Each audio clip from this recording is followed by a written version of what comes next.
СДСМ повторно е во фаза на недостаток на продуктивни идеи, па одбираат да се служат со лаги и манипулации кои веќе се прочитани од страна на граѓаните.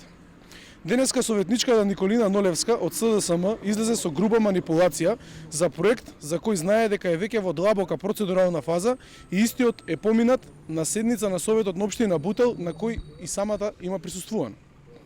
Имено се работи за реконструкција на подрачното училиште на Свети Климент Охридски, кое се наоѓа во населеното место Визбегово. За целосна реконструкција на училиштето во Визбегово веќе има отворено тендерска постапка преку Бирото за јавни набавки и истата е заведена под бројот 01/2017. За оваа намена издвоени се 5,5 милиони денари, кои училиштето ги има добиено како блок дотација од страна на општина Бутел. Сите советници на СДСМ во општината Бутел се запознаени со целосната процедура за реконструкцијата на училиштето во Визбегово. Со ова СДСМ уште еднаш покажува дека нивното најсилно оружје е да манипулираат со граѓаните.